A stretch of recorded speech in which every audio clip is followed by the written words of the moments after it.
Hey, y'all. Welcome. We're about to record another episode of Inside Black and Gold. I am Jeff Nowak, WWL digital sports producer. He's Steve Geller. As always, this is the raw version of the podcast. So you're going to hear dogs barking behind me and us stopping and starting 5 different times. But, we're going to get through it. Steve's been on vacation for the last week and a half. He looks a little tanner than the last time I saw him. How was wherever you were, Steve? Yeah, we went to Fort Walton, Florida.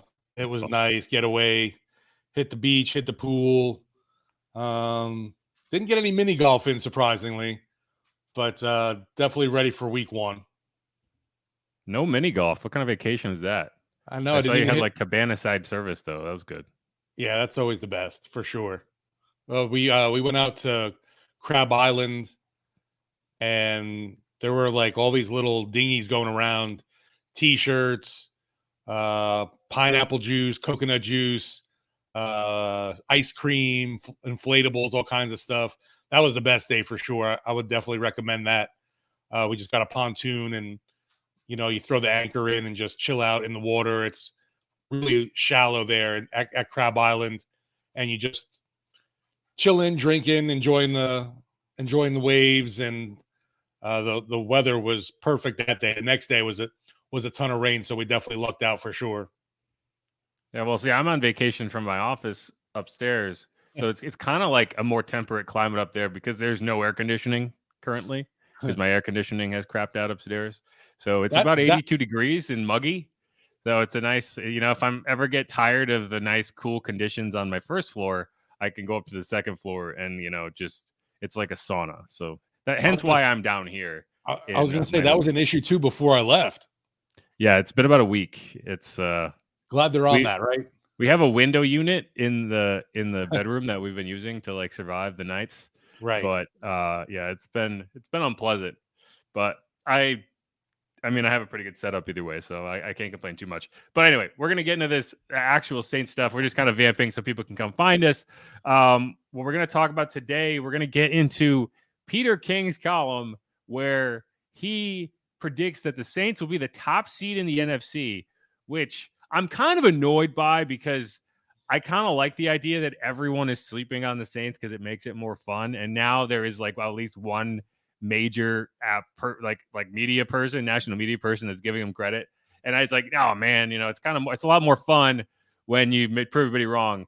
And now they're going to have to prove everybody but Peter King wrong. Anyway, so we're going to talk about that. We're going to talk about can they actually get to the top seed in the NFC, which, it's kind of interesting how he got them there. We're going to get into that. We're going to go into the latest on Trevor Penning. We got some updates on, when he might be back. Dennis Allen talked about it. I also have an exclusive interview with Landon Young that I got in the locker room last week, I think Thursday, where he kind of went into that. He also had a turf toe injury that needed surgery last year, so he gave some really interesting insight into what Trevor might be going through and the kind of that rehab process. So that's going to come in our second segment. And then in the third segment, Steve and I are going to dive into what we think is the biggest area of confidence and then the biggest area of concern heading into week one.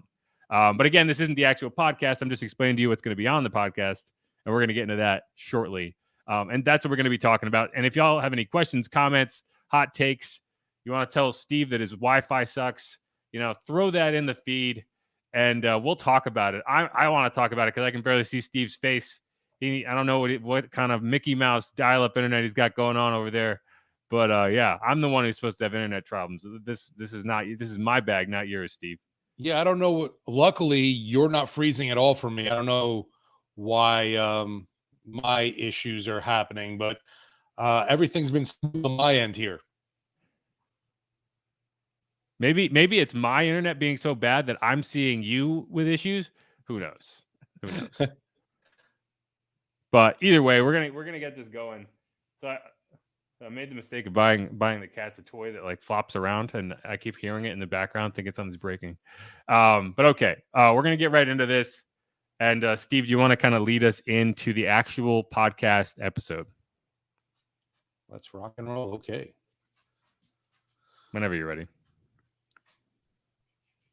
Saints fans, welcome into Inside Black and Gold. We are in game week. The Atlanta Falcons first up for the Saints this Sunday.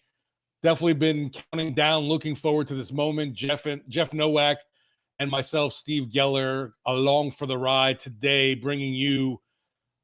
Could the Saints really win the NFC South's top seed in 2022? There's one major media member that does think so, and we'll lay out how we think it can happen. Jeff's also got a one-on-one with Landon Young that we'll get into. Also, some news on Trevor Penning. We are expected him back sometime this season, and then also getting into biggest concerns and biggest strengths for this Saints team heading into 2022. Jeff, how you doing? I know I am feeling great coming off a little break. Yeah, I'm having a great time. I am excited about football. I got a good appetizer for it last night in the Dome, watching what had to be the worst end of game experience since the no call. Like it was that bad watching the way LSU lost that game yesterday. And all I could think of is, man, I don't know who cursed that end of the Superdome, but holy crap. I mean, can anything good happen for a Louisiana football team at that end of the dome? It's insane. But anyway, it was a good kind of like palate cleanser to like get me ready for Saints football. And thankfully we have that coming up this week, even though they won't be in the dome. So hey, maybe something good will happen. But yeah, the Falcons are coming up in week 1. And so we get this week all of the crazy predictions for this fantasy or this NFL season. So this is kind of funny. I completely forgot that I had a fantasy draft that starts at 4. It is now 4:13. So I have auto drafted the first 3 picks. I hope it's not a money league. Let's see. Oh, it is. Let's see who I got.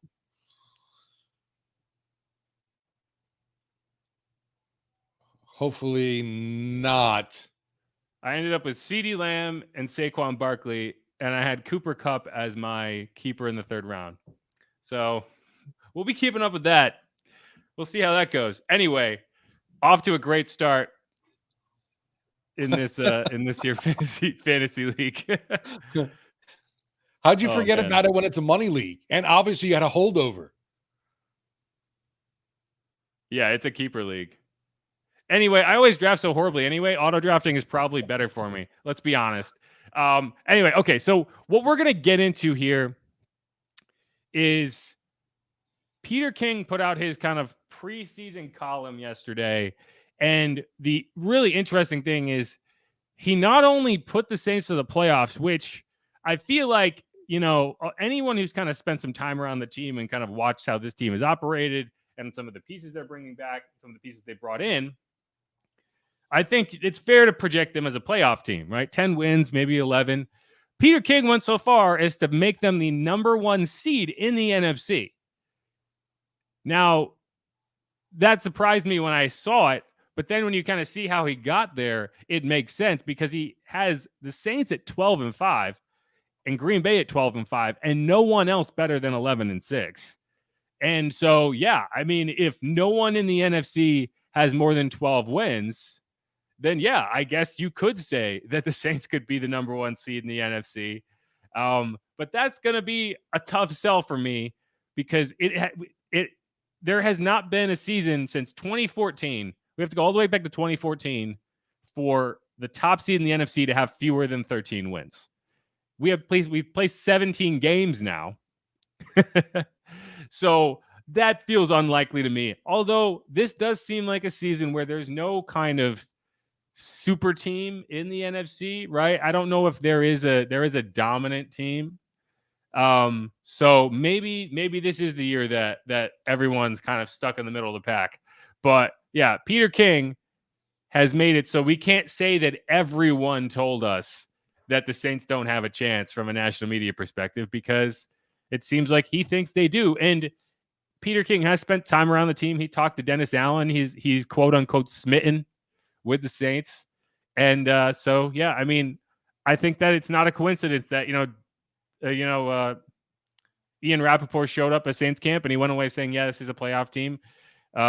Peter King showed up and, watched this team practice, talked to Dennis Allen, interviewed the players, kind of got a read on the team. And all of a sudden he's saying they're going to go 12-5 and win the NFC. I think that this is a team that's being very underrated. And the closer you look, the closer you get to the project, the easier it is to see that. Yeah, for me with the Saints, it's always been, oh, Drew Brees is gone. Oh, Sean Payton is also gone this year. They're a team in disarray. There's no, the void of leadership with coaching and in the locker room. But when you really break down the roster, obviously, and then, like you said, like Ian Rappaport comes or whoever from the national media stopped by training camp to see this team in action, and you just notice obviously stock full of talent, and not just in one spot, really all over the field. The weak spot on offense is probably the tight end spot, and maybe on defense the linebacker area, but there's so many stars all over the field. It's pretty amazing to see. And I don't know, I think besides the Saints, now that I'm thinking about it, with Peter King's rankings, where does he have the Rams? I'm surprised that last year's Super Bowl champs aren't considered one of the top teams in the NFC for him, considering I don't think they've really lost much. And I know they don't have Odell Beckham right now, but they're a team that seems to be a legitimate problem, at least in the NFC. I'm not going to say a contender right now, but they are a problem for the Saints. Yeah, he has the Rams at 10-7. He has them winning the NFC West. But what he points out, and which is fair, is the Rams have one of the more difficult schedules in the NFL this year. And, they don't have Odell Beckham Jr. They added Allen Robinson. But I do think it is very easy to overrate a team coming off of a Super Bowl, right? Like when you play that late into the season, when you have that type of emotional high, it's hard to just reset and come back the next season and have that same edge. Aaron Donald considered retiring. Sean McVay considered retiring. Now all of a sudden they're back and they're supposed to be, playing with that chip on their shoulder the same way they had been, and that's harder to do than I think it sounds at times. But so I guess the next question is, so how do the Saints get to 12-5? So to me, the way they get there is they start 4-1, right? They have the first 5 games. You have to go 4-1 against Atlanta, Tampa Bay, Carolina, Minnesota, and Seattle. So you can bake in a loss there and say they lose to Tampa Bay week 2. Tom Brady shows up and says, okay, enough of this, and just stomps on them in the dome, finally gets that win over the Saints in a Bucs uniform in the regular season. And that's okay if that happens. You can lose one of those games, and I think it's okay. They need to close at 3-2. So they need to win 3 games out of Tampa Bay, Atlanta, Cleveland, Philadelphia, Carolina. So if you do that, then you are 7-3 in the beginning of the season and the end of the season, and you have a run of Cincinnati, Arizona, Las Vegas, Baltimore, Pittsburgh, LA, San Francisco. Right? It's pretty brutal with no break. Yes, and you would have to go 5-2 in that stretch. And that's a big ask. So that's why I don't have them I had them at 11-6, and I still feel like 11-6 is pretty close to the ceiling. I think if everything goes right, if Jameis plays out of his mind, or if he takes advantage of the weapons, if Michael Thomas is healthy, if Alvin Kamara doesn't get suspended, if Marcus May doesn't get suspended, if Tyrann Mathieu shows up and is the Tyrann Mathieu that we think he is, if Marcus May and Paulson Adebo can lock down the edges, if Bradley Roby or PJ Williams or whoever fills in the slot can pick up without a drop-off from what CJ had done, right? And, and if the offensive line protects Jameis the way you need it to, that's probably the ceiling of 12, 13 wins. But I feel like there's going to be games that you drop throughout the season. There's going to be health issues at some point or another. You're going to lose a game you should win somewhere. And that's why I have him at 11, maybe 10. But, I think that what you're seeing from Peter here, and what I think is apparent to anyone who's watched the team a lot, is this is a team that should that should be on the right side of double-digit wins. And I think 10-7, 11-6 is probably the most likely. But Peter is very, very, very bold, and it's hard to hate that. Other than the fact that, like I said, it's kind of more fun when everyone's picking against you and you prove them wrong.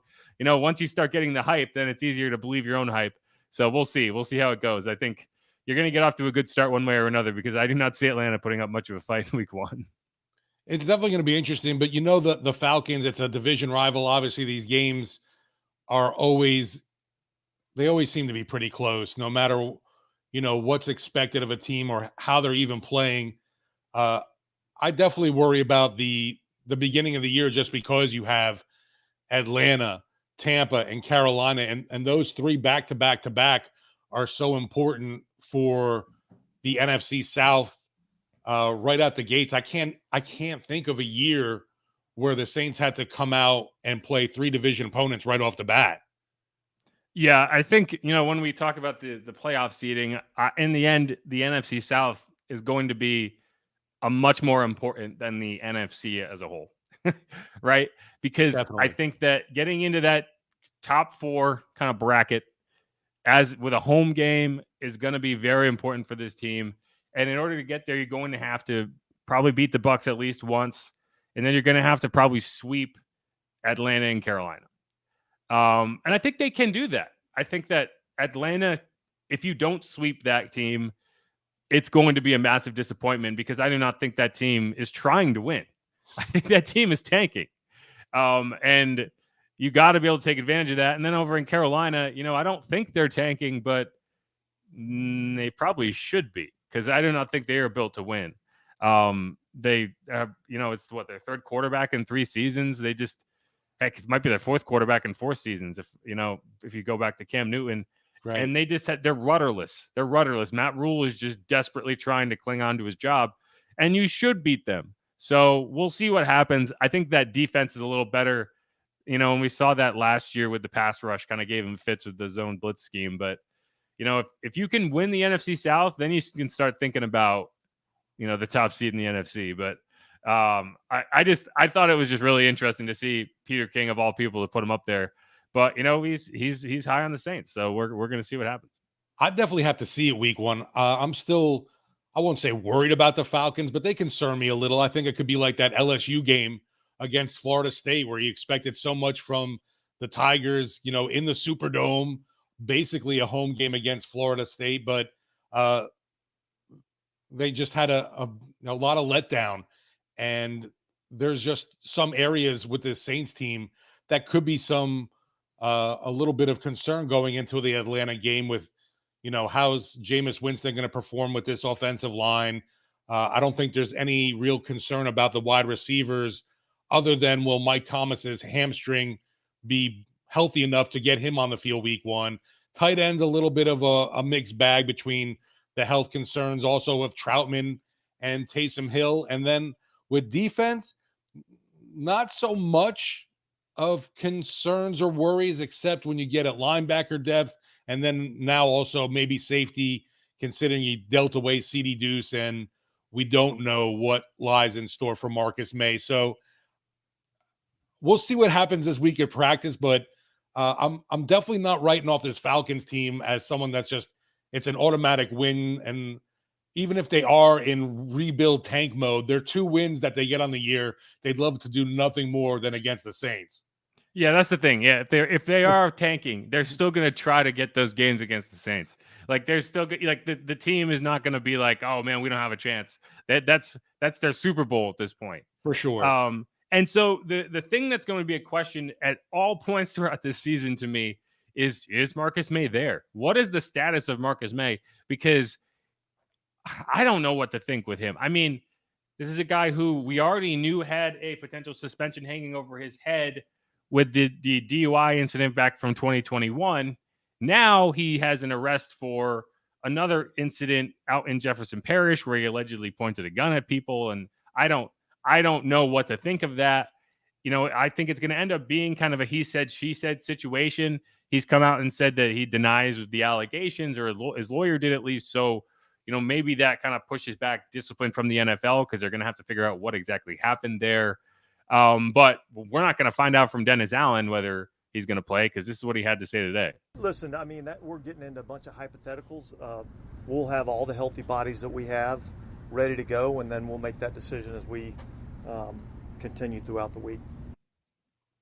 Cool. Healthy bodies and non-suspended bodies. Yeah. Thanks, DA. Thanks for that great clarification. Yeah, we don't know. I mean, I think he's going to be active.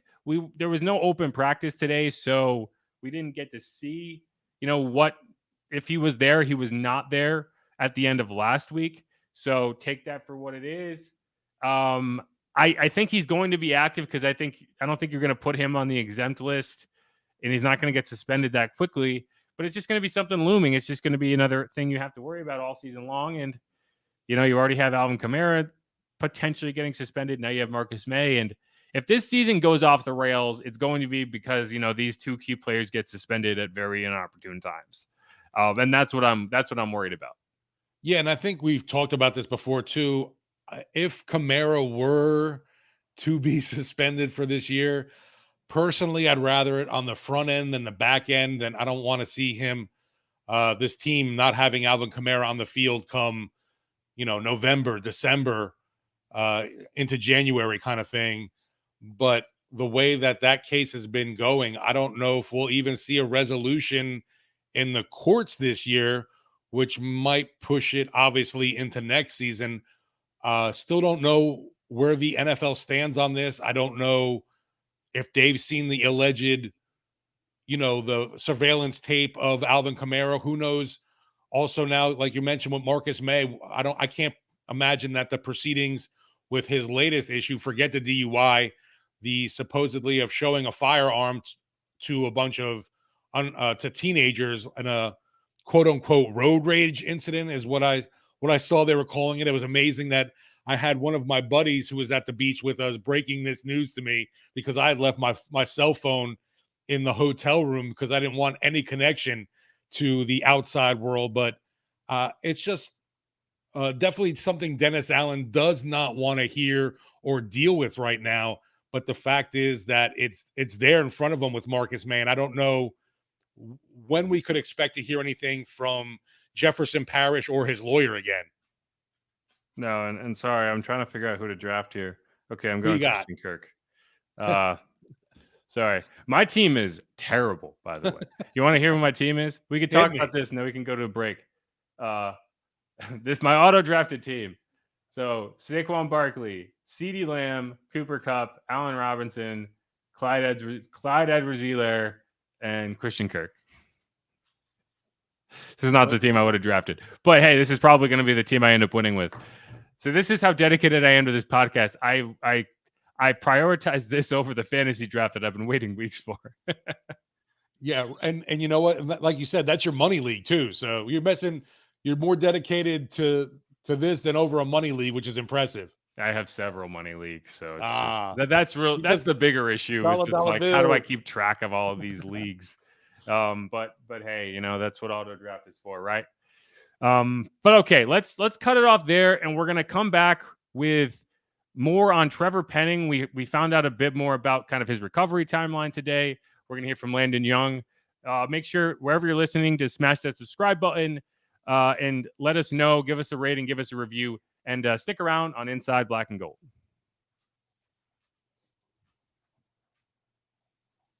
All right, I'm not gonna go to a commercial here. Steve, it looks like your Wi-Fi is better. Woohoo! Did your wife stop using YouTube TV or something? No, she's still downstairs watching the U.S. Open, and I think the kiddo's still downloading with it, or maybe his game finally stopped downloading something. That's probably what it is. That's when you're trying to download games, that ties up a lot, because those games are massive. Like every time I have to do an update on Call of Duty, I'm just like, I guess I'm not playing this today, because it's like 127 gigs. So yeah, hopefully that's what the deal was. That would make sense because it stopped. So you were probably killing his download speed. He's probably mad at you. It probably took him like twice as long to download that game. Well, he's been having way behind on Fortnite PlayStation now. issues since coming home. So, all right. So I guess let's figure this out. Do you want to go into Trevor Penning first or go into Landon Young first? How you feeling? Let's go into Landon Young first. Let's go into Trevor Penning first because it'll make more sense. The interview will make more sense if we talk about the injury first. And if we're going to talk about the injury first, we might as well get into what DA said. Gotcha. All right. You're seeing how the donuts get made here. They're so interested, I'm sure. All right. Murda says I should draft myself as wide receiver 1. I should. I have caught more touchdowns in the Superdome than anyone on my team. They paused the draft. What is happening?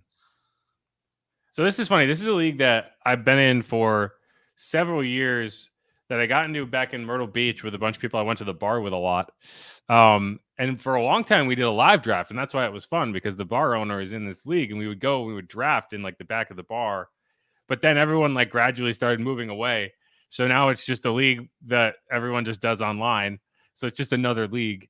Like I used to fly back to Myrtle Beach the first couple of years after I moved down here. I would fly back every Labor Day and do the draft because it was like, I just go hang out in this guy's bar, and I would end up like, drinking for 5 hours and leave with like a $7 bar tab. And I did enjoy that, but when I started, having to deal with the Saints a lot more, it became a more difficult endeavor to get back down. When you're flying out for a fantasy draft, that's definitely pretty impressive.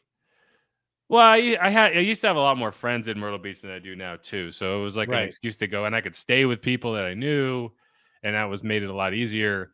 Now, I'm so far removed from Myrtle as a, I don't think any of my friends that I hung out with when I was there are still there, at least outside of this fantasy league. So anyway, but yeah, so I honestly was ready to quit this league, and then they were like, "Oh, you're gonna draft him next weekend," and then they're like, "Yeah." So we got it. Wah wah. Yeah. Okay, let's get back into this. All right. Anyway, I'm always the wide receiver 1, Murtis. We know this. All right. And we're back. Trevor Penning isn't yet. We're here on Inside Black and Gold, and we're going to talk about the big rookie who is nursing his big toe. He had surgery. And so let's be clear here, and this is something that I think confused a lot of people when it happened. Trevor Penning does have turf toe. Now, turf toe is when you sprain the ligament of your big toe, and a sprain, if it's bad enough, that can constitute a tear, which is what happened. So you have to have surgery to repair it.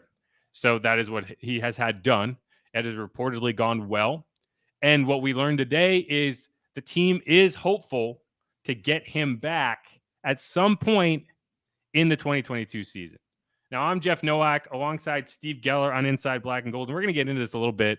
I think that was always the idea, to get him back. I don't think that anything has changed in terms of the Saints' perspective, because they kept him on the 53-man roster and then reverted him to IR.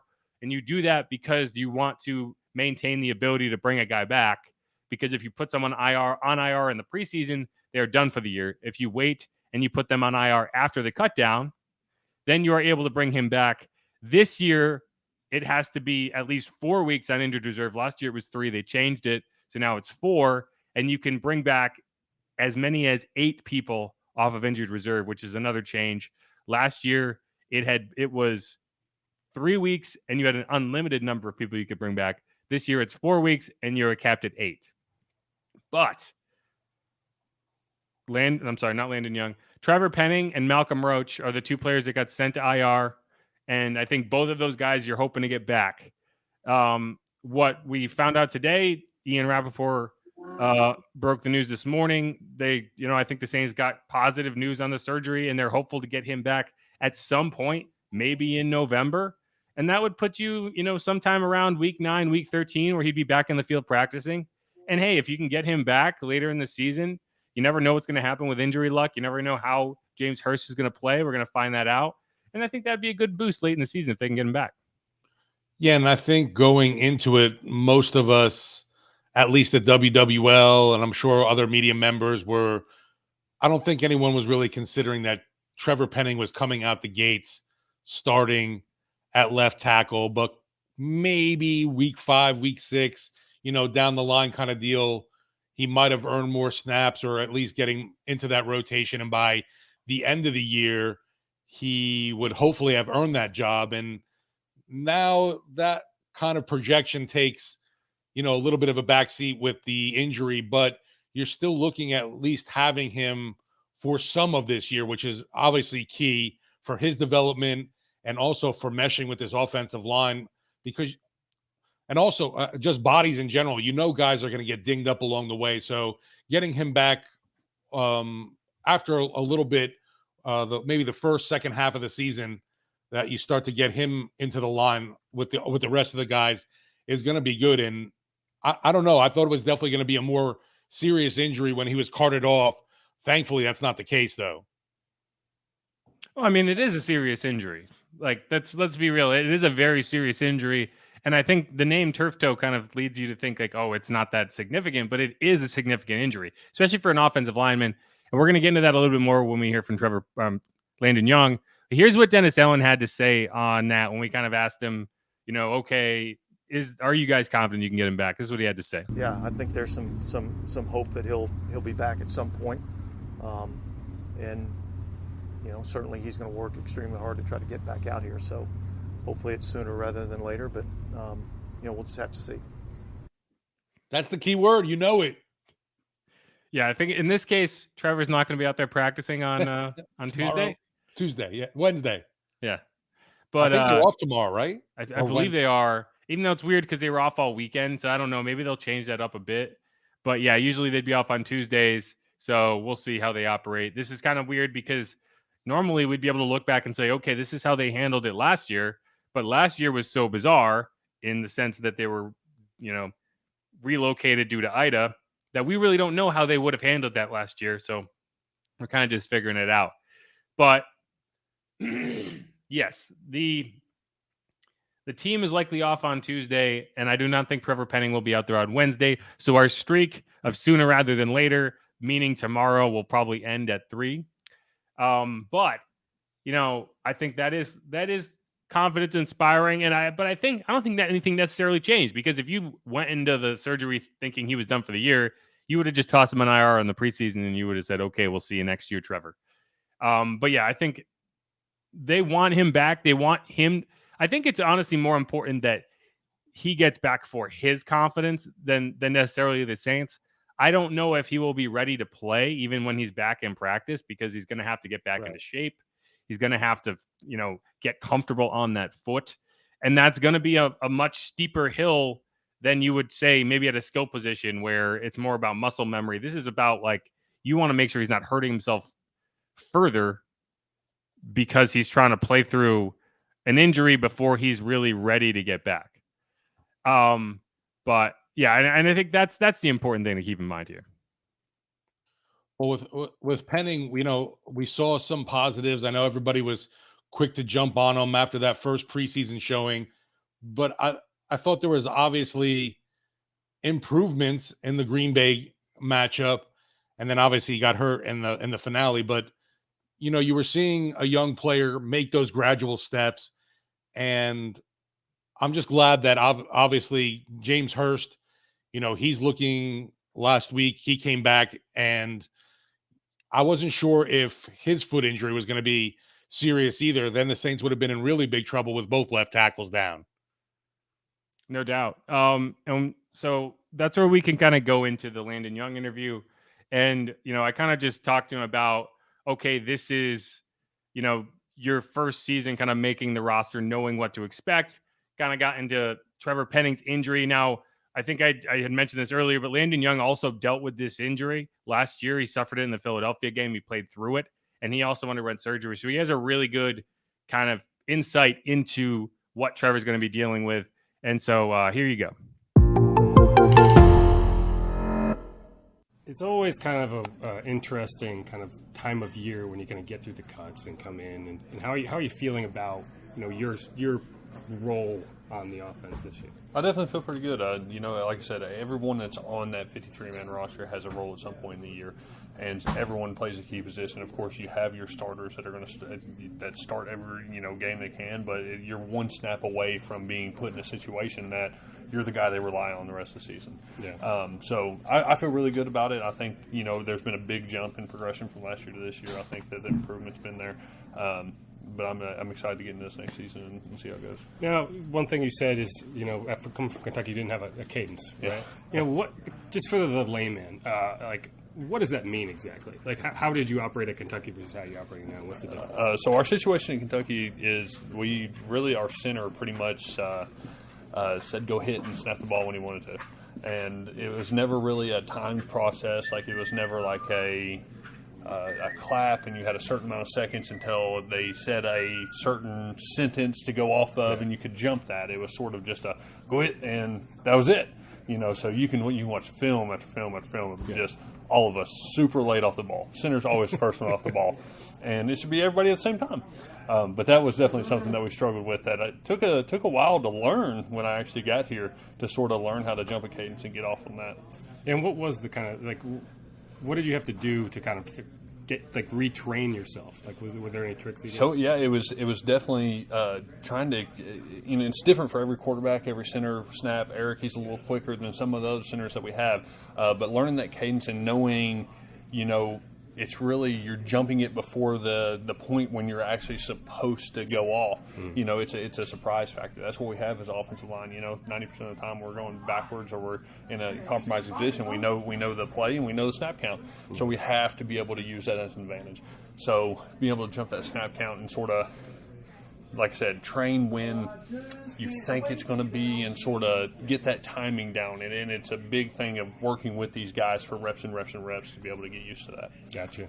I know you missed a few days of practice. What were you dealing with, if you don't mind going into that? Yeah, I had a little hip flexor, a strain up in Green Bay, so we're recovering off that and getting back slowly and surely. So are you back to full now, or are you still kind of? Yeah, getting back in there. So we've actually the last couple of days been able to get out and practice. So getting just ramped up a little more each day. Awesome. And obviously Trevor's dealing with that injury now. What is your advice to, obviously you went through the rookie season last year and kind of the trials and tribulations of that. What is your kind of advice to a young player dealing with an injury like that? Like, how do you get through? And I was actually in the same exact situation as him. Coming out of my rookie season, week 11, did the almost exact same thing as Trevor did.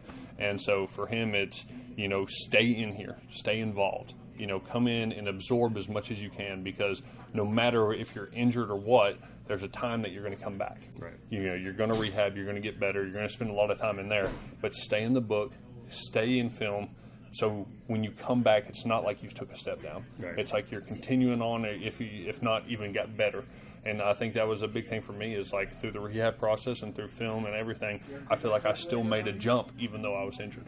So you dealt with the turf toe kind of issue last year? Yes. So how, coming back from that, what is the kind of hurdle there? Like, because I think when most people hear turf toe, I think they underestimate, how significant it is, just because it's like turf toe. It doesn't sound bad. But, like, what is the challenge when you're trying to get back there? It's a lot of challenge, because, this is something that we depend on as linemen. Right. Our feet if our feet aren't planted in the ground, something's wrong. Right. So, having ligament damage, soft tissue damage, joint damage, all that it's very hard, and you think it's so minuscule, but in the grand scheme of things, like, we have to use that every single play. Yeah. And if you don't have that healthy, like, you're out there for a miserable experience. I played the rest of the Philly game last year with the broken bone and all that, ligaments torn and everything. Yes. And it was miserable, but in that situation, I had to do what I had to do. Yeah. Same thing with him. It was preseason. I'm glad it was preseason and not, it worked out in the situation that if it were an injury, that was the best case scenario. But I hate that it happened for him. I've been in that headspace. I've been there. I understand it, and I know he's had surgery and hopefully doing good, and we're excited to have him back and get him back and see how he's feeling.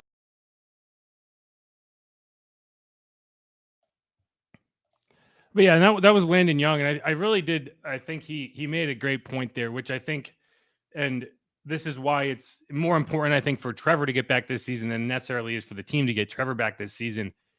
He needs to get back and continue his progression, because he's the guy who you would hope is the starting left tackle next season, right? I think getting him back for the tail end of this season is going to mean he is light years ahead of where he would be if you just said, okay, we're going to cut it for this season and go back. Because for a guy like that, for a young player, especially someone coming from an FCS school that is still kind of getting his feet under him, confidence is everything. And hopefully he's dealing with this the right way and he can come back and still be that guy. Because, I thought he was showing really good signs toward the end of the preseason, and, unfortunately it just didn't go his way. Yeah, you mentioned that, obviously getting the reps and the player development. This is kind of like the reverse scenario of Peyton Turner, I guess you would say, from last year, although he missed a bunch of time early on as well because of injuries. And, only played 5 games last year and then was put on the shelf. But yeah, the continuity for Penning too with this offensive line is going to be key. I think that, his development, at least we were off the COVID year this year, and there was more interaction of players in the building than there was the past 2 seasons. And I know it's been tough on the young guys having to deal with that. But for Penning, at least he's been around for most of this camp. He got that under his belt, suffered that injury, obviously, the 3rd game. But, I mean, as long as he keeps working at it, like Landon Young said, keeping that headspace, staying in the playbook, doing your rehab work, getting stuff in at the team's facility, I'm hopeful that will be able to return this year, and we will see what he can, what more he's capable of on the field, because obviously we saw some flashes of that toughness and that tough, mean, gritty guy in the trenches. But, there's nothing like those real reps you're going to get in a regular season, even just compared to those preseason live, quote unquote, bullets. Yeah, no, I think that's fair. And I thought he was a mauler in the run game, and that's what you wanted to see because that was supposed to be his calling card, and it was. And so, if you only have to work on, one element of your game, and you can say, okay, this is a strength of mine, and now I have to make a weakness, which pass protection I would classify as his weaker part of his game right now. You have to work on that, turning that into a strength. And that's progression. That's where you want to be. Getting to this question here from the Keeping It Real Who Dat Sports podcast. Says Landon Young did not have a good preseason. Can you tell if his confidence is still high? How do you think he performed? Yeah, he struggled at points, but he's the backup for a reason. One thing that I'm always impressed by from Landon is just his approach to the game. I was talking to Christian Garrick about this, and because I wasn't here for the beginning of Zach Streif's career, he was, and what he said is, he reminds Landon Young is a very, very reminiscent of a young Zach Streif, a guy who was a 7th round pick, a guy who was not expected to be a longtime starter in the NFL. But he was able to get there by, understanding the game, working it harder than anybody else.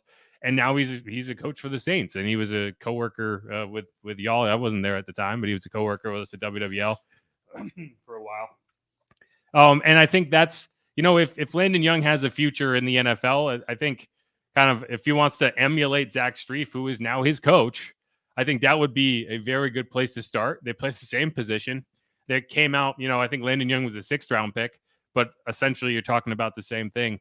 And so, he's not a guy you want to rely on as a starter right now, but I think in terms of being a backup right tackle who you trust to understand his role and come in and do it, I think he'll be fine. He did struggle in the preseason, and that's what the preseason is for. You want the guys who are not your starters to improve, and I think he did. So I'm not worried about Landon Young's confidence. I think just listening to him talk, you can understand kind of his approach, and he's not letting a couple bad reps get to him. Yeah, and Streif was a guy that when he came into, while he contributed very early on, he wasn't really a starter along the offensive line, I think, till year 5 or 6 with the Saints. Right. So, I mean, there's still more time for a guy like Young to develop, but where he is right now, I think is perfectly fine. Yeah, and I mean, this team clearly likes him. they cut their 6th round pick from this year. So like being a 6th round draft pick is not a guarantee that you make this roster. You have to earn that spot, and I think he has, and I think it's telling. Famous Jameis 01 asks, any update on Michael Thomas? Not really. He wasn't at practice the last time we were able to get out there. There was no open practice today, so we didn't really get an idea of who was out there or not. I think, Steve, I wasn't at open locker room, but you said you did see him wandering around, so that's a good sign. Yeah, he came in from one of the doors, saw the media was there, walked right through and went into the training facility. We didn't get a chance to talk to him, but he was walking. Didn't look like there was any, noticeable issues with the hamstring, but obviously that's really hard to tell. He walked in and said, whoop, I forgot. This is going on now. I need to get out of here. The media, well, yeah, and we pretty much know anyway, though. It's like he's not the most approachable player either. Come on, honestly. Yeah, I mean, he doesn't like talking to the media. I think it's, we know it. He knows it. It's not a secret. I'm not concerned about Michael Thomas's hamstring. I think he probably was dealing with soreness, and they're playing it as safe as possible. A lot of guys didn't practice last week. A lot of guys missed a lot of practice last week. Everyone was kind of just nursing whatever they had to nurse. Alante Taylor missed time. He's back he's back working now. James Hurst missed time. He's back. These are all guys I talked to, and they have all said that they are feeling good. That's Adam Troutman, Alante Taylor, James Hurst. I chatted with Carl Granson. He said he's feeling fine. And then Landon Young, who you heard from, he was dealing with a hip flexor. He's feeling fine. So I think that what you saw last week was anyone who was dealing with anything lingering, which for Michael Thomas, that was the hamstring. That was the week you kind of got things cleaned up. And the other guy is Paulson Adebo, who was dealing with an ankle injury. And he says that he expects to be out there. I know you talked to Pete Werner today. What did he have to say?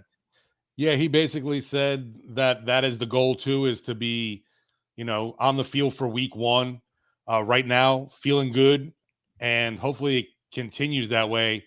Obviously, with that groin issue, it's something that you could suffer a setback with anytime. And, that wasn't his problem early on. He came back, and then during training camp, and then boom, Werner was gone again with it.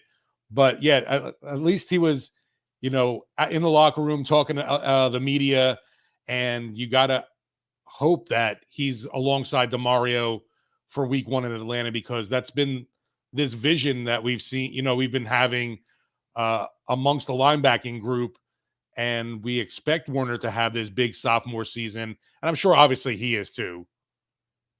Yeah. And, we talked about this, there is concern from me at the linebacker position, but as long as Pete Werner and Demario Davis are healthy, I don't have concerns, right? The concerns come in behind them. So getting Pete Werner out there healthy is important. And so then it looks like they're going to be able to do that. And the question is going to be, can he stay healthy? Because it's never a good sign when you leave with the same injury twice. But I think we're going to get the first injury report on Wednesday. I expect to see Michael Thomas at practice in probably limited, right? I don't know if he'll be in full, but I expect he will be at practice. They'll definitely pull him limited. You know that one for sure, whether it's gamesmanship or not kind of thing. Yeah, Michael Thomas won't be listed as full health all the way probably going into game day. Yeah, I mean, that's how it goes. Wait, okay, here we go. The chat has devolved into people arguing over whether LSU should have gone for 2. They should have. The funny thing about this is I was up there, I was recording the celebration after the touchdown, which, first of all, Jare Jenkins is a stud, right? Remember last year, the final game of a regular season, he catches a touchdown from Max Johnson with no time left on the clock and wins that game against Texas A&M. Here he comes out in LSU's next game that isn't a bowl game with, an actual roster, and he catches not 1, 2 touchdowns on the final 2 drives of the game for LSU to quote unquote tie that game up, and then they can't block on an extra point. And yeah, I think So one thing that happened, and this is the wrong podcast to talk about this. I think one of the reasons you don't go for 2 there is Jaden Daniels came off the field with a cramp after that touchdown pass. And so he was over talking to a trainer. So if you're trying to figure out whether you're going to go for 2, you don't have any timeouts. Well, how do you go for 2 without your quarterback? Right? So, I think that's something that Brian Kelly didn't talk about, even though he was more than happy to talk about Malik Neighbors not being up to snuff on the punt return game. But that was a rough game. Hopefully, the next time we're in the Superdome, we have better things to talk about. Yeah, and I think that the field goal kicker might be getting too much He needs a hug. hate when it's more of the offensive line. Yes and no. I will say that there's no scenario where an extra point should be low enough to get blocked, right? So if you are kicking the ball with a trajectory that the defensive line can even get up to the point that they can touch it, that means that you didn't kick it the right way, because all you're doing is chipping it, right? If you're playing golf and you're just hitting the ball, trying to hit it 10 feet and have it land on the green, you're not hitting a line drive, you're chipping it. And that's what you need to do for a PAT, because you don't have to hit it with power. You just have to make sure you get it up in the air. And so I think that if you had him able to do that over again, he would have kicked that differently. I think he kicked it. He tried to power it through because he just wanted to make sure he didn't miss. But that's the college special teams game, man. That's why, the LSU, the Saints having a better special teams unit than LSU this year, which I could not say last year in the kicking department, is a nice thing. Anyway, we are way off topic, but man, that game sucked. We definitely need better times in the Superdome. I hate it. It was so bad. It was so exciting and then so bad. Oh, it was funny because when I was recording, everyone was doing like the chop, the Florida State chop. Yeah. And then they missed, and everyone was like, "Oh no, what have I done?" It's kind of like that Sean Payton moment when he was giving the skull sign to the Vikings. Yeah. Man, something about Louisiana football, man. And like you said, that same area of the field. Same part of the field. At least you can't blame the refs. That's the thing. Although the refs tried. We're going to cut all of this out of the podcast. The refs did try because there was a play in the second half that Noah Kane took the ball and dove over, and he was clearly short, right? Clearly short. And the refs didn't review it immediately. So LSU lined up and ran the ball in for a touchdown. Oh, wait. Sorry, guys. We actually are going to review that. Take the touchdown off the board so we can go back and review whether you scored a touchdown before. And then they didn't. So they had to come back and try to do it again. They got in, so the refs are all let off the hook. But it's like, what is it about going into the Superdome in a striped shirt that makes you do the dumbest things possible? Now, even that last play of the game, what the hell was going on there? Why did it take 15 minutes to run 1 second of time off the clock? Like, and they were doing this whole review to see whether he went out of bounds, went down in bounds. But then it turned out that it didn't matter because there was a second on the clock, and they were like, well, LSU gets time for one play. Well, that was the same thing that was going to happen, whether he was in bounds or out of bounds. So all you did was waste my goddamn time, and I am sick of it. College football games are too long, and I will die on this hill. Cut it out. Just play the game. I'm not mad. No, not at all. You don't sound bitter. Anyway, like I said, that's all getting cut for the podcast. So I hope you enjoyed that. That's going to end it for that segment on Inside Black and Gold. I'm Jeff Nowak alongside Steve Geller. When we come back, we're going to talk about the Saints' biggest area of concern, which I think they have a few, and their biggest strength. Stick around. All right. I need to go get some water, so I'm gonna All right. hit a commercial here. We'll be right back.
All right. We're back. I got water. I've cooled off. I'm less mad about college football now. That LSU game fired you up. I'm just going to be honest. College football is a bad product. I'm sorry. It's just not a good product. The games are too long. There's too many reviews. The kids aren't good. It drives me insane. And then when you have a good game, when you have a good moment, oh, wait, hold on. We're going to wait here and do a review about nothing. And then we're going to come back and it's going to be the same thing. Like, there was only two things that could have happened there. And one was they could have ruined the game by saying it was over, or they could have done what they did, which is said, LSU gets to play. Everyone pretend nothing happened. And it's like, if you're going to do that anyway, stop reviewing every single play. Make the coaches challenge. Oh gosh, I hate reviews, man. I hate them. I'm not, the biggest thing I can't stand is the whole targeting call. See, I don't mind the call. What the heck is with the suspension for a half? What in the world is that? Ali Gay can't play in the first half against Southern. Why? Right. What are you trying to prove? He's already suspended for the rest of that game. Like, that's not a punishment enough. You have to pretend that missing the first half is somehow equitable to hitting a guy in the head. Like, so stupid. I just don't understand. Like, college football, it's like, the biggest cash grab in the world, and then they pretend it's about keeping kids safe all of a sudden. And it's like, no, that's not what you're here for. Don't pretend now. Anyway. It's the NFL too, trying to, give that veil of, we're concerned about safety. Yeah. Yeah. I don't know. Like, and I'm all for safety. I'm all for safety. I just don't understand the suspension. Like, first of all, kicking someone out of a game for an accident is already stupid. Like, if it's deemed to be like egregious and like it's like probably intentional, and you want to say, yeah, this is like rises to the like in the NBA where you can do flagrant 1 or flagrant 2, and it's like, yeah, okay, you don't want to like litigate what is suspension worthy, but it's like, it when you see it kind of deal. And like, if you want to make it that, fine. If you want to make it, if your head-to-head hit is bad enough, you can kick him out of the game, sure. But like this idea that if it's a targeting penalty, you're kicked out, regardless of whether it was an accident, whether it was just like a bad luck. And then you double that down by saying, oh, it happened in the second half. I guess you're going to have to, jog on the sidelines for the first 30 minutes. Get the hell. What are you trying? It's so stupid. It's so dumb. If they tried to do that in the NFL, like I would riot. I might riot alone, but I would riot. With the NFL, the taunting call in the NFL is the one that's horrible now. Yeah, it's stupid, but I don't think it. I think they kind of sorted that out as the season went on. It didn't seem to be as big of an issue later in the year. And like CJ Gardner-Johnson didn't get a single one. Hold on, I gotta make a pick here. Uh-oh. I auto drafted Pat Freiermuth. There's just, to me, what they consider taunting is a joke. Wait, how did I get Pat Mahomes? Oh, that's not a bad draft then. No, I didn't. That's not my team. Wah, wah. Why am I looking at BJ's boss team? Oh, I got Trey Lance in this league too? God damn it. Oh, I now have Trey Lance in 2 different leagues. This one wasn't even my decision. Niners. Good luck with that. Hopefully he's good. Otherwise, I'm in trouble. Man, this is bleak.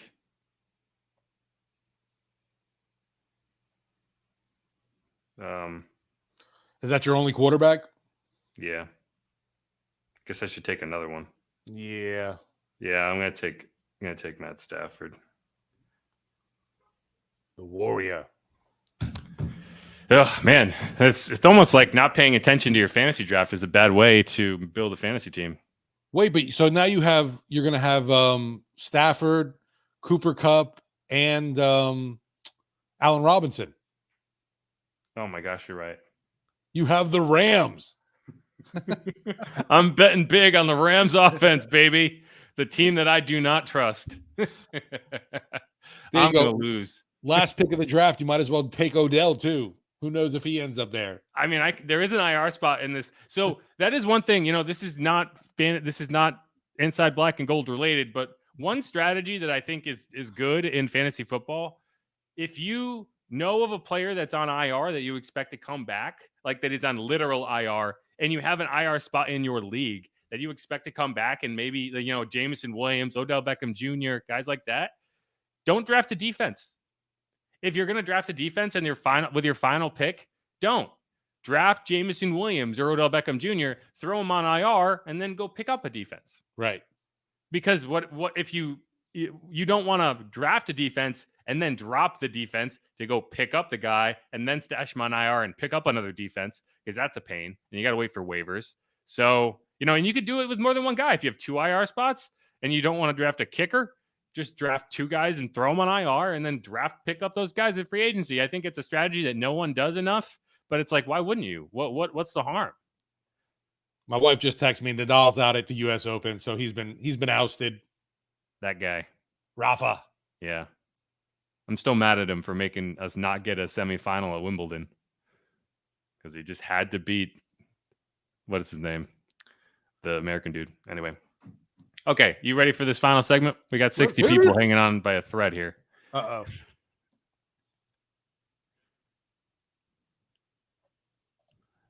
I guess. I don't know what that means. I guess it's not a bad thing, right? I haven't heard any bad things about Nick, so you're in good company. Both have the Polish nose, I think, is what's going on. You're inside of the Saints. Inside New Orleans Hill. What? All right. You want to lead us in for this last segment here? Sure. All right, go ahead. Welcome back into our third segment of Inside Black and Gold. Steve Geller along with Jeff Nowak, bringing you Week 1 talk heading into the Falcons game in Atlanta Sunday, September 11th. We finally got real Saints football.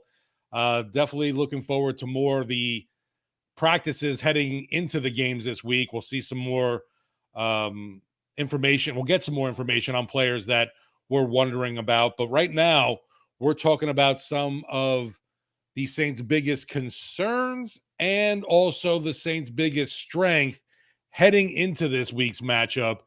And what do you want to start with, the concern or the strength first, Jeff? Well, I just flashed up the banner for strength, so that's what we're going to go with. If you're listening to this podcast, there is a video version and there's a banner. So there you go.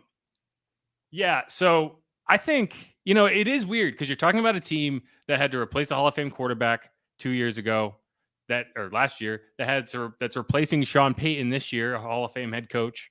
And I'm still going to sit here and say the biggest strength for this Saints team is what to expect. You have really good continuity both on the offensive and defensive sides of the ball. And, that's a strength, right? This is a team that knows what it, you can have, like we talked about this, you might have questions about the offensive line, but you have 5 returning players on the offensive line, 4 returning starters and 1 player in James Hurst who got a lot of time and you are very familiar with. That's a good thing. You have a returning starting quarterback in Jameis Winston, who you should have some confidence in. You're returning your star running back. You are returning, 3 wide receivers who you feel okay with because they got a lot of time last year. Your depth receivers were your top 3 receivers last year. And while that was a struggle, getting your bottom 3 receivers, top 3 receiver reps is a good thing. This year, at least. It wasn't a good thing last year because that was painful. But this year, it's a good thing because now Marquez Callaway, Deontay Hardy, Traquan Smith are going into the season with a lot more confidence than they probably would be. Maybe Traquan excluded because he's hurt, and I don't even know. Traquan is Trey. But either way, that's continuity. And then you're bringing back Michael Thomas. You've added Jarvis Landry. You've added Chris Olave. So these are weapons along with the players that you're bringing back and Nick Vannett and Adam Troutman, who I think are other guys who should have a little more confidence heading into this season. So to me, that's the strength. That's the strength. And that's only the offensive side of the ball. The defensive side of the ball is similar.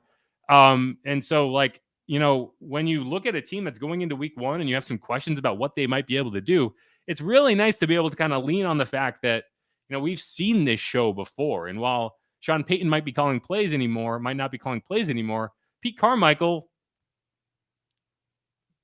that's just, he's been around that for a decade. He understands it. He knows what to do. And, I feel good about that. Yeah, I thought it was interesting. You mentioned Pete Carmichael Jr.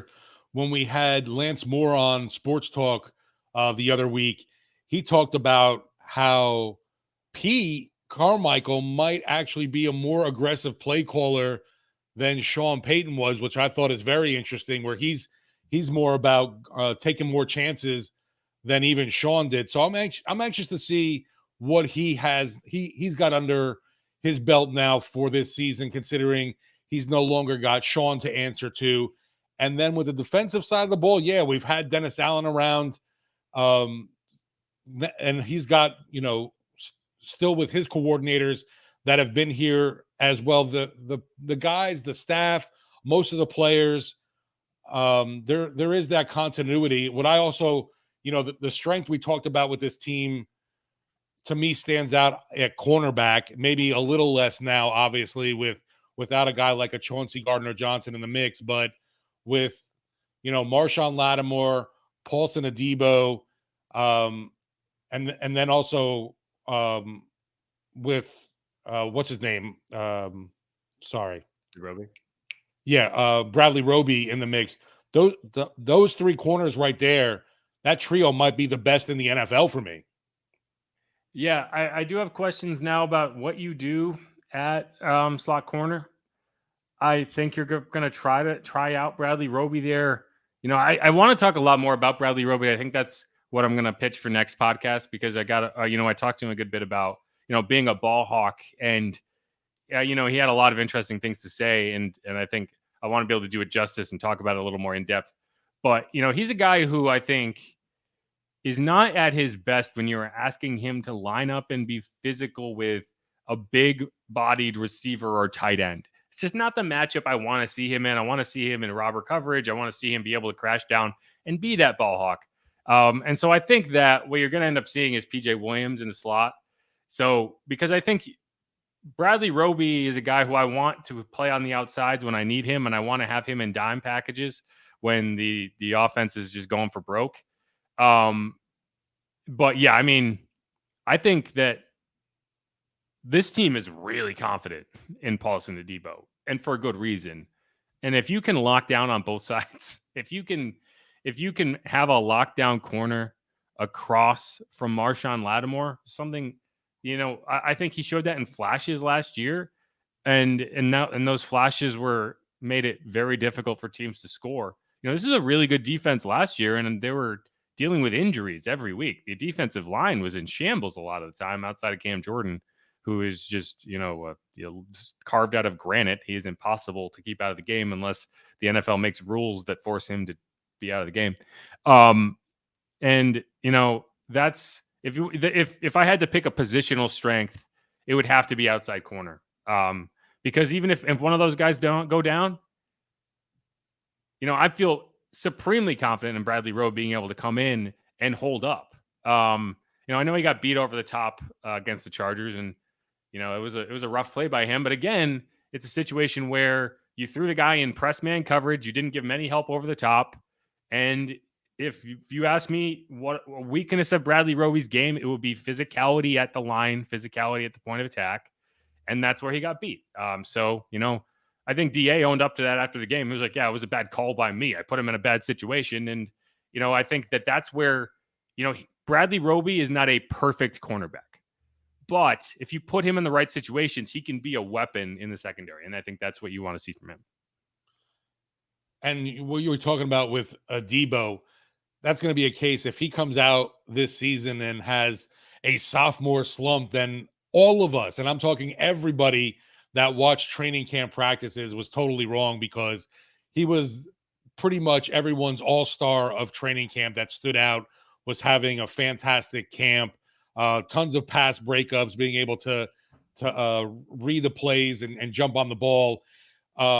I can't see how that doesn't translate to the regular season. And if so, then training camp is a sham.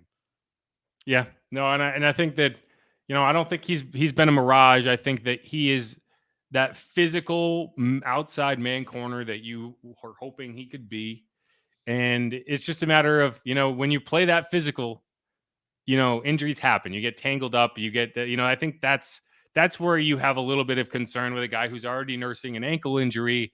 and you get your feet tangled up, you're going downfield, and you're kind of just you're laying out, and that's where injuries happen. So that's, if I had a concern, that would be it. But that's why having a Bradley Roby is kind of that elite depth is good. So I feel good about it. Let's shift to well, thank you. I don't know how to say your name. Mocha Who that? Shakalaka Khan. Appreciate that very much. Let's shift to, the biggest area of concern. And, this is kind of funny because it's also in the secondary for me, but my biggest concern is on the back end and the secondary depth in the safety depth, because, you've already heard from me about why I hate the CJ Gardner-Johnson trade. I ranted about it for at least 10 minutes last week. And, it was largely because I thought that they really just got shafted in terms of the return they could have gotten back for a guy. But also, you're really starting to question the depth now, particularly at safety, because you now have Marcus May facing some sort of legal implication. I don't know what he's going to be facing in the end, but it's not a situation where you're feeling great. You now are down a nickel corner, so you have to figure out who's going to play there. And I think you want to have PJ up there. But if you need to have PJ play in the back end, if you need to have him fill in for Marcus May, then all of a sudden you're trying to figure that out, right? Maybe you want to have Tyron play slot corner. Well, if you have him play there, then you have to figure out someone to play free, because I don't think Marcus is a guy you want to pigeonhole at free safety. I don't think he's a center fielder the way you want him to be. So, that's where I start to have questions. I think that you play a lot of 3 safety lineups and throw maybe Justin Evans in the slot or Tyron in the slot, and you kind of rotate and keep the defense and keep the offense off guard by doing that. But that's where I have the biggest question. And if you need any evidence of why, a struggling safety tandem can be tough to watch, go back and watch the first few games of that 2020 season where Malcolm Jenkins and Marcus Williams were trying to get used to each other. They got beat over the top over and over again in the first, 4, 5, 6 games of the season. I remember DJ Moore running untouched 70 yards down the middle of the field. I remember Mike Evans going over the top down the field at least 50, 60 yards. There was 1 or 2 others where it's just like, okay, coverage busts. And, when you're talking about a guy who's got a lot on his mind in Marcus May, and a guy like Tyrann Mathieu who's kind of getting to this system new, that's a concern for me. And that's where, if this team struggles, especially going against Tom Brady in week 2, a guy who, despite being 75 years old, is still chucking it downfield with the best of them, that's an area where you could get exposed a little bit. Although even now, Tommy Boy supposedly got problems, personal problems, which, I know everyone feels so bad for the guy. His perfect life is not looking so perfect. But yeah, we'll see with him. I'm sure he's still going to be the same Tom, even though he's looking a little different since coming back from that 11-day break. But along with safety for me, I'm still concerned with that offensive line. Maybe not right now going into week 1, but, Cesar Ruiz, the health of guys like James Hurst, even a Ryan Ramczyk who's had knee issues. Can that line hold up and protect Winston? Because man, oh man, he's going to need it. And I know there's still questions still surrounding him, but I'd feel a lot more confident with a healthier O-line. And yeah, right now, I guess they're pretty healthy, but I'm still not 1,000% sure, if that makes sense. Yeah. I mean, I think when you're talking about an offensive line group, continuity is so important. And being able to bring back familiar players where where people are going to be and you can time those double teams, that's important. So that's what makes me feel a little better about the offensive line. But yeah, I mean, we've talked a lot about Cesar Ruiz kind of looking better this camp than he has in the past. And hopefully that's not a mirage too. Hopefully he can kind of take that kind of next step. I think working with Jari Evans is going to be big for him. So hopefully that's true. And, James Hurst is a guy who I think he's looked good, but there's a reason he's a journeyman NFL lineman. He's not a guy who you would pencil in as the week 1 starter at left tackle. So, that's an experiment that could go badly. You might be in a situation where you have to give him a lot of help over on the left side. And that means that you can't help Ryan. You can't double team, other areas that you might want to double team. And that might limit what you can do offensively. So I think that's fair. The other Andrews position, too. I didn't mention Andrews. Go ahead. He always seems to pop up with something, whether it's elbow, ankle, foot, toe. It always seems to be something with him. So yeah, that continuity and the depth scares me a little there, and I'm hoping that they hold up a little bit better. But that position is so brutal. Yeah. No, I mean, offensive linemen get hurt, and I don't think that their depth is particularly good this year. So we'll see. The other position that I think we talked about before that we didn't really get into is linebacker. It's the same situation where I feel comfortable with Demario Davis and Pete Werner. I think you're in good shape. If those are your starting middle and will linebacker, you don't run a lot of base. Although without CJ, maybe you run more base, right? Maybe that's a situation where, without a dedicated slot corner, it makes more sense to play big and just see what you can get done in coverage. But yeah, I think if you have Pete and Demario there, I thought in the few reps we saw from Pete in camp, I thought he was covering well. He's a good cover linebacker. He's got good speed.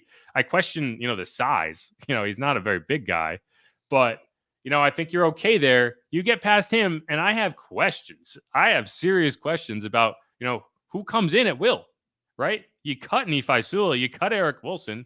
Are you going to bring in Andrew Dowell as your he's probably going to line up at the mic. So, who are you bringing in? You're not bringing in Bond as the will. He can't cover. Dowell is the guy that definitely popped into mind.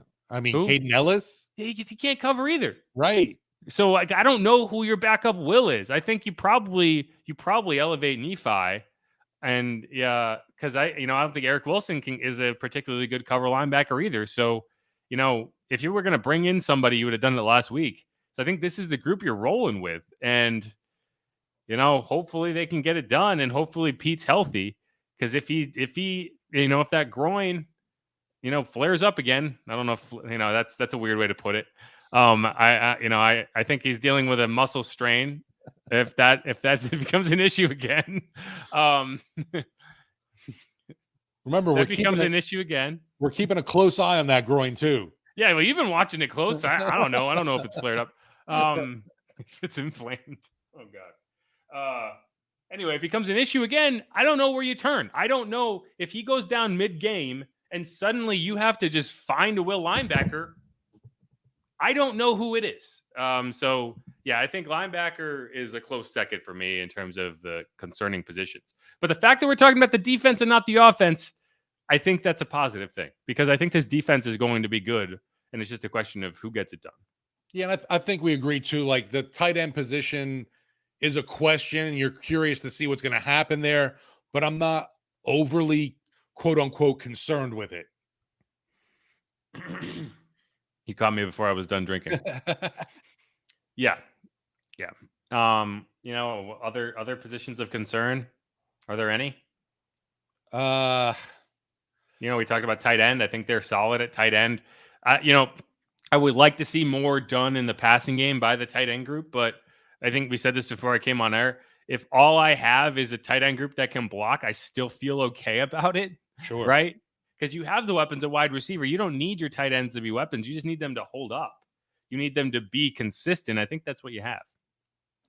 Yeah, and you talk about the blocking too with the tight ends. We know Troutman's decent. We haven't seen much from Taysom. Juwan Johnson has hopefully gotten better. I know that Dennis Allen talked about that. He beefed up and still has that same speed though, but is improved as a blocker, learned that position more. And obviously with a guy like Nick Vannett, that's his specialty. Yeah. And he's here because he can block, and he was also willing to cut his salary by about, $1.5 million to stick around. That'll keep you around, I think. Latavius wasn't willing to do it, and he ended up on the Ravens. So we have a question here from Woo. Chris Olave versus Falcons stat prediction.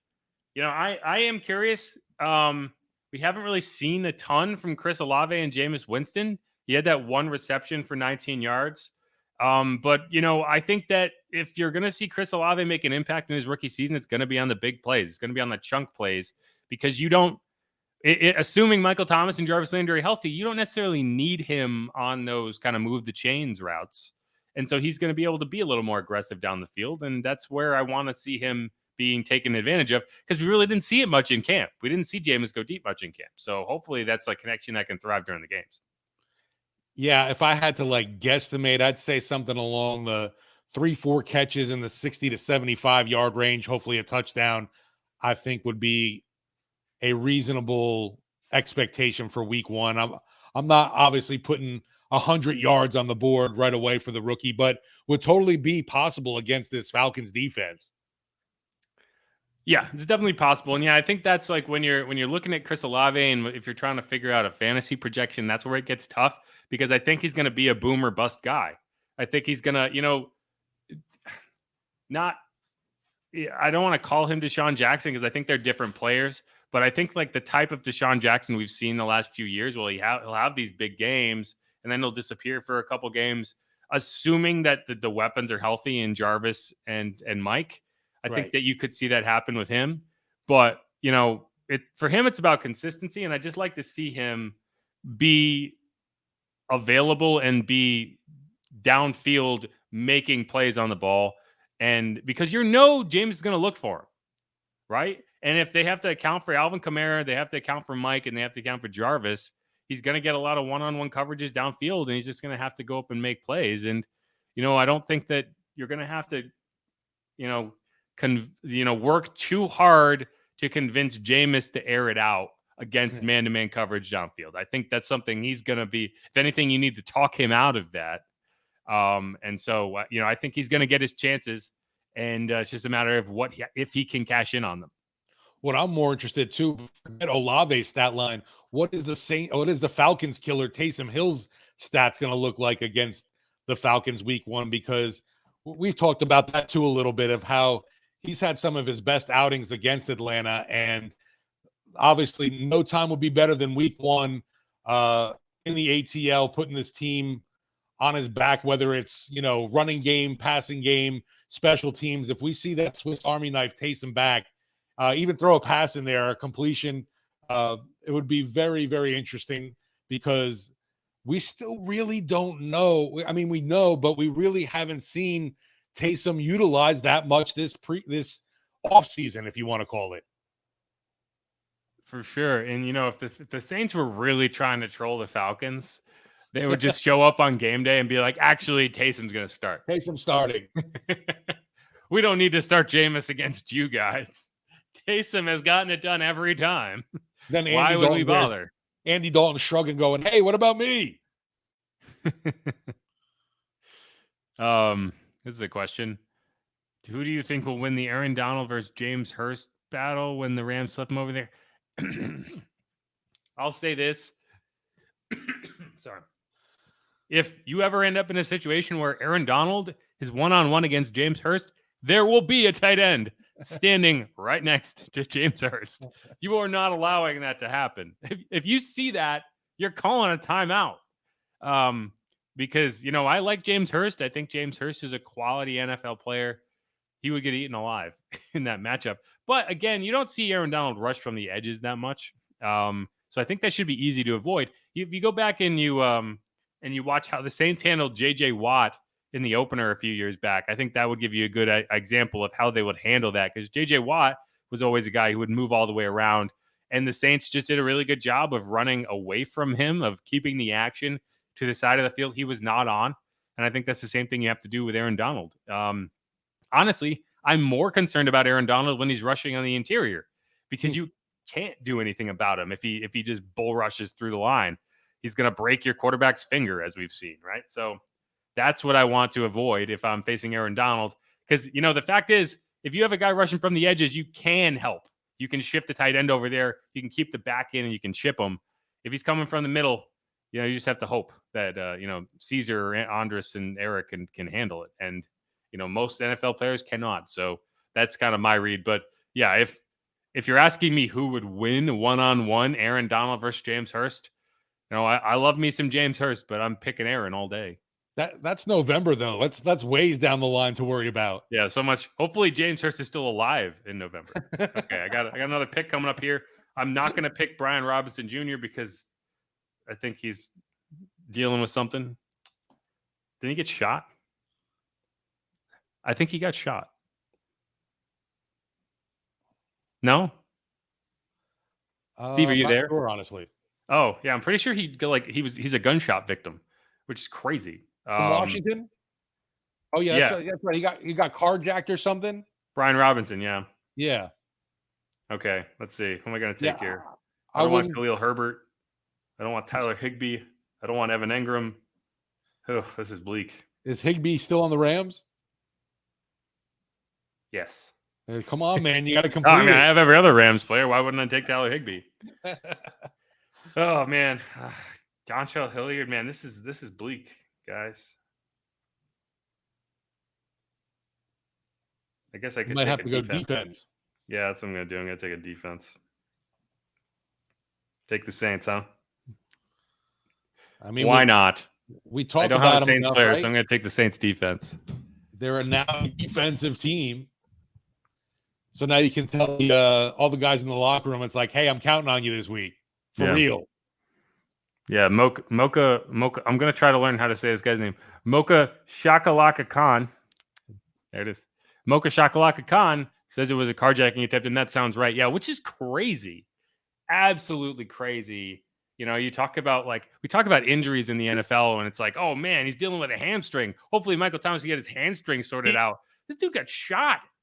That's crazy. I don't know. That's like, you hear the NFL players, they're always like, I just want to control what I can control. And like, yeah, that's why, because you can't plan for that. You know, and obviously, you know, something like that happens in a city like Washington. I mean, that could easily happen anywhere, obviously. And we know with the issues we have here in New Orleans that you're never safe. Yeah. Anyway, short throw accuracy. Huh? I love how I put it here. Short throw. Short throw. Did Jameis Winston show any short throw accuracy in camp? That's from Tell Me About It 504. Yeah, I'm not as concerned about the accuracy. I'm more concerned about the willingness to accept those throws, right? I think you're right there. And because, you know, he's a professional quarterback. He can throw accurately within 10 yards. You know, it's not something he can't do.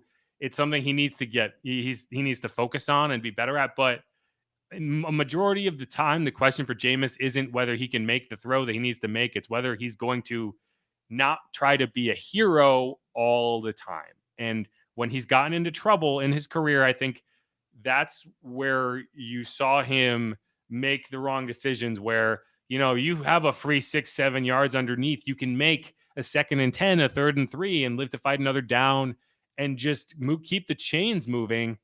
And too often you see a guy just say, you know, I'm going for it and just throw it up. And that's, you know, when you end up with a 30 interception season, that's something that happens more than it should. So, you know, I think I've seen him be a little bit more receptive of that. You know, in the one drive we saw him against the Chargers, I would say that he didn't do that where he probably should have. It worked out, and he completed a long pass to Jarvis Landry on 2nd and 14. But in a real game where, you know, if you're ahead or you're just trying to move the chains, you know, there was 2 wide open throws underneath that would have picked up, you know, 7-8 yards that would have made it a 3rd and manageable. And you instead made a difficult throw to Jarvis Landry. It worked, so you don't complain about it. But that's where, you know, I would probably want to see him be, you know, okay, I have Alvin Kamara open in the flat. All I have to do is get him the ball and he can make a play. That's what I need to see him do more. All that said, I think he has done that more in camp. He just didn't do it in that one game. We only saw one series, so I'm not going to overreact to it. And so that's what I need to see more because, you know, you go back to that Giants game last year. Alvin Kamara didn't catch a pass. That can't happen, right? Amen. That can't happen. He is too good of a weapon as a receiver. He is, you know, you can flip a coin between he and Christian McCaffrey for the best receiving back in the NFL, and not using him means you are not using your offense's best weapon. You can't do it. So that's what I need to see him be better at. And yeah, sure, if he throws it, he needs to be accurate when he does it. But I don't think that is the issue for him so much as just being willing to do it. I love Eugene Sutherland's comparison here, saying Tampa Jameis was Leroy Jenkins. And those days are gone. Yes, I'm hoping those days are gone. He definitely looked a lot more reserved last season and wasn't no risk it, no biscuit kind of thing for him. That was definitely with those Tampa Bay Buccaneers and Bruce Arians. But I thought under the tutelage, you could say, of Drew Brees and Sean Payton, we're now seeing a definitely more reserved Jameis Winston, and it'll be interesting to see if that carries over come the regular season now in this year with both those guys out the picture, or does he revert back to some of those older tendencies?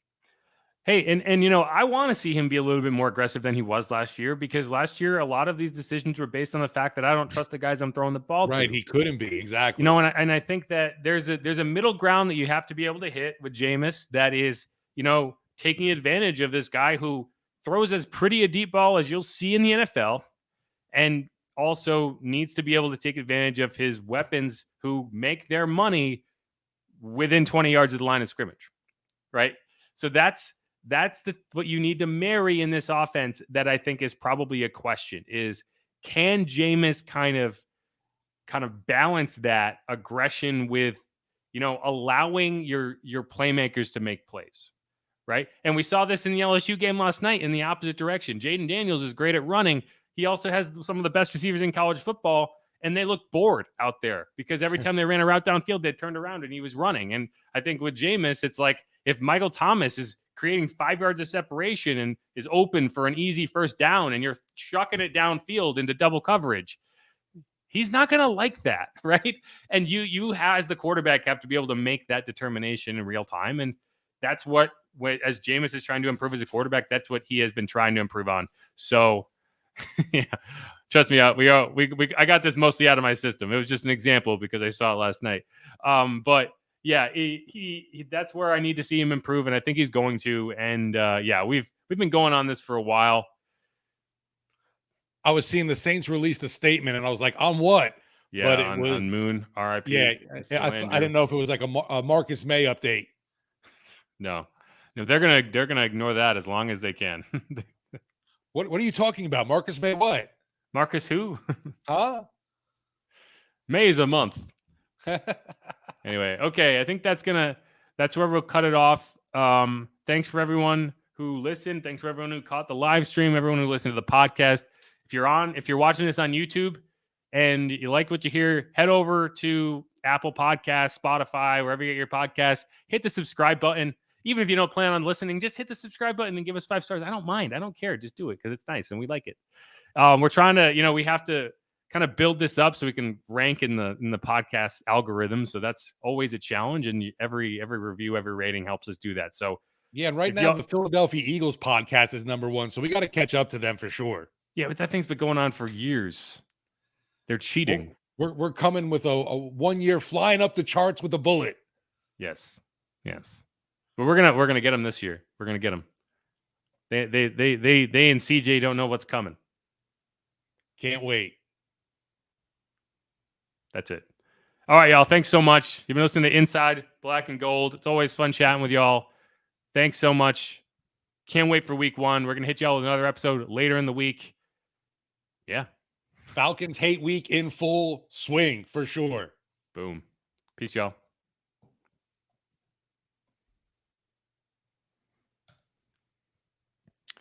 Okay, so yeah, we talked about this earlier, and we're still live, but we're gonna cut this off now. The podcast is over. Yeah, there was no. There should be an update on Marcus May, but they're gonna ignore it. So we'll see. But yeah, that's another one of just such an odd scenario, and when you hear about a road rage incident involved with a bunch of teenagers, definitely waiting for more information on all of it, because it really doesn't make sense and seems dumb. And I'm hoping that Marcus May is a lot smarter than that. Yeah. And someone said, we were talking about Brian Robinson getting carjacked and shot. And, I think when you do have to wonder, in situations where this guy has a gun in his car for a reason, he did not get arrested for having an unregistered weapon. That means it was a registered gun. Right. And I think when everything comes out, you'll probably hear a story about how he felt threatened. And, it's going to go from there. But, I think we should withhold judgment on his situation until we know what the story is. All we know is the police report. And I said this after Alvin Kamara got arrested, and I'll say it after Marcus May got arrested. What you're hearing from the police is the probable cause report. And I covered crime for long enough that I've dealt with this enough. You're not getting this long form explanation of all the facts and all the information from a long investigation. You are getting the explanation of why the police felt that it was correct to arrest the person, right? And they're making the case for why that is. They're not presenting a case to a judge and a jury. They are presenting the facts that they have and why they arrested him. It is the probable cause. So then you have to listen to the rebuttal from the person who got arrested, and he's going to tell you his side of the story. So all that is to say there's more to it than just, okay, this is what the cops said, and we're going to move on. So we'll have to wait and see. And I think that's why the Saints don't want to address it at this point, because they don't know what they're addressing. And so, yeah, that's where we have it. On this question, we talked about Trevor Penning a lot in the second segment. So go back and listen to that. It's going to be in the podcast if you'd rather just catch it tomorrow when this posts. But yeah, I think November is probably, you're not going to push it. You're not going to push it with an injury. Maybe he heals miraculously and he gets on the field a little earlier.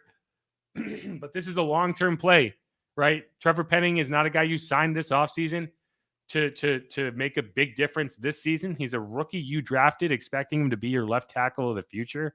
And you're not going to mess around with feet. We talked to Landon Young, and that was a thing that he talked about. Your feet as a lineman are way too important to be messing around with, right? You're anchoring. You got 300 pounds. You got to, and not only that, you have this behemoth of a human trying to tear your head off that you have to keep in front of, right? So, it's, when you're dealing with foot stuff as a big dude, whether it's NBA, whether it's NFL, that's something to take seriously. So yeah.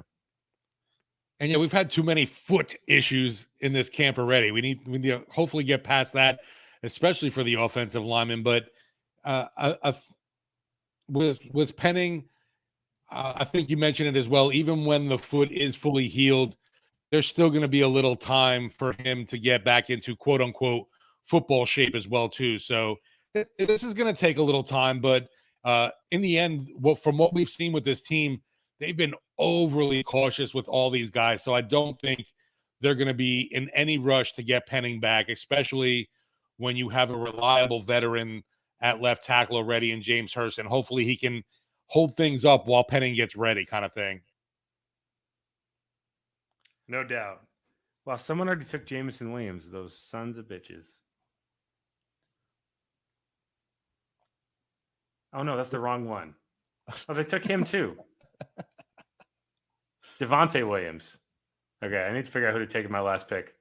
And then I can share with you all my roster. That will be the last thing. I'll share with you all my fantasy roster that I picked during this podcast.